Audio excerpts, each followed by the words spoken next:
Good morning, good morning, good morning. Welcome to another live session from Denis Oakley. And today we are going to be focusing on one of the biggest problems that many startups and entrepreneurs face. One of the problems that really kills them far faster than they ever imagined. And often they don't realize that it's happening. So let me lay out the picture. So I was talking to an entrepreneur on Friday, and she came to me and she said, okay, with all this COVID stuff, the schools who are buying our product are all closed. And so we're not making any money. Our sales have collapsed. What shall I do? And I said, well, how much money do the schools have? And she says, not a lot. And I said, how much do the students have? Oh, even less. So what are you going to do? Who has got the money? And she just looked at me blankly, sort of not really sure where I was coming from or what I was asking. And this is the core problem, because for every business model that is going to work, somebody has got to have money and is going to want to spend it with you. And if you've got a customer segment that you're doing something for, and they have not got any money, then somebody else has got to come up with the money and pay for them. It's this simple. So if I want to come up with a business model that gives, say, Rohingya refugees iPads, right? Okay, an iPad, so let's call it $500. There's 20,000 Rohingya refugees, 1,000 new ones a month. So every month I've got to be coming up with, say, $500,000 in revenue to be giving to the Rohingya iPads to the Rohingya refugees, plus all my admin costs, plus all my profits and every other cost put together. So probably I've got to come up with about $1 million a month. Now, do the Rohingya refugees have this money? Well, duh. Probably almost certainly not. They're running for their lives from burnt out villages. And I'm using this example because it makes things very, very clear. This is just as true for many of your own staff, distracted by the fact that I'm talking about a bunch of refugees. So, okay, so a month for me to hit my target and to get everything to work. So who could pay? The Burmese government, probably a little bit doubtful. Bangladeshi government, well, no, because they haven't got a lot of money either. Okay, what about people like the World Bank, aid agencies, charities? What about donors? Oh, okay. So these people are often talking hundreds of millions of dollars. They've got billion-dollar budgets, aid budgets. This is where we start talking, because very quickly you start to think, okay, that's where the money is. And then you can dive down into, okay, what are the deal? And what this means, what this means is that if you want to serve a particular audience, or if a particular audience has got a problem but has not got the way to pay for that problem, pay for that solution, then you need to target another group. So immediately you end up with two customer segments. So for example, going back to the example, the person I was speaking to on Friday, yeah, she's targeting schools to serve children, but she's also got a third segment of parents, middle-class parents. So she enables schools to give children better food and gets the parents to pay for it. And suddenly what went from we sell food to schools has gone to a three-sided business model with three separate segments, each of which children. Can I get them? Oh, I've just internet's unstable, just pausing. Okay, we're back again. So with the children, I just need to worry, do they eat the food? Can I make healthy, tasty, nutritious food that they want to eat, right?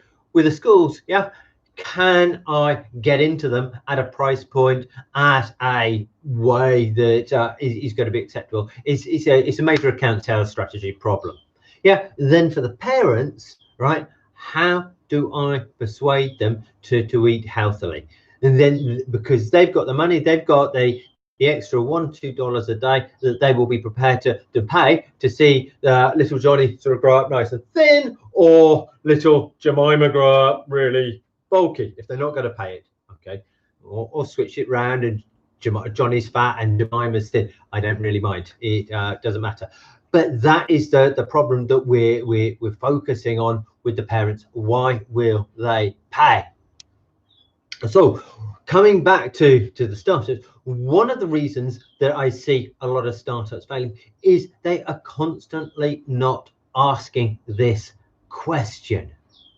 So for any business, and this is especially true for people who have got businesses that are motivated by some social good, some social cause, that are idea-based business, there's a solution-based business. You think about the community that has got problems, and you create a problem for them, a solution for them, and then you try it out, and you're thinking, I'm going to smash through this wall, create huge amounts of change. The world is going to get a lot better because of the positive change. But actually, it just goes. I'm channeling my 7-year-old son there, because they haven't made sure that the business is viable. And this is where I think business model design comes in really interesting, because it then helps you to say, okay, now that we've got more than one segment, we know that we're starting to think about different segments. We've got the payer segment, we've got the problem segment. Yeah, we may have an intermediary segment or two. We then start coming up with different marketing plans for each, different routes to market, go-to-market strategies for each segment, so that we see how to help them best of all. English, can't survive without my two.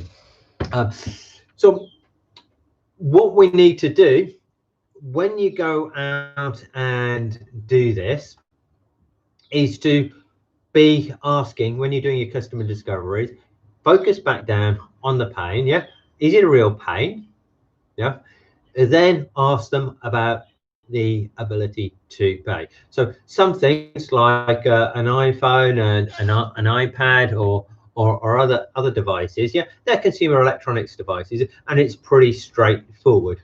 Bang, the person using it is going to pay, and they've got the ability to pay. If they haven't got the ability to pay, you then come in with a product or a device at a lower price point to reach people who can pay. I mean, so Apple sort of does a classic price screaming approach. So consumer, a lot of B2C work is like that. When it gets into businesses, when it gets into where you've got multiple parties involved, if you want to be selling to governments, and governments are, if you think about it, they are bringing in money, they have money that they then use to change people's lives. You're then sort of saying, okay, how do I create that change? Where do I fit in on this? So the people with the money have a need, but they're not the ones with the pain, and it's separating out this pain from the solution and the perceived need, and being able to do that, I think is really important for a lot of startups. So that's it for this live session. We're just hitting the 10 minutes now. Little bit about me. I'm an English guy. I focus in helping startups, SMEs, and mid-sized corporates develop innovative strategies. I focused especially on business model design, which is looking to see, okay, how do we go beyond the product that you're creating or the service that you're creating, and create a business model all the way around that, so it gives you some sort of competitive advantage.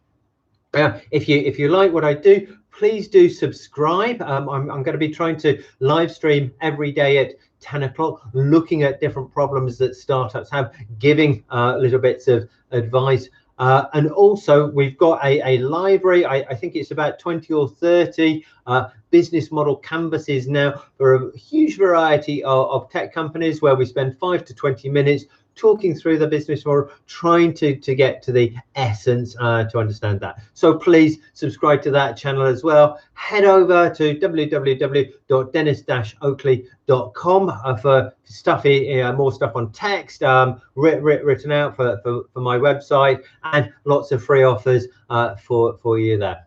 Anyway, I'll see you tomorrow, but I think there will probably be a couple more videos going up today at some point during the afternoon. Okay, see you tomorrow.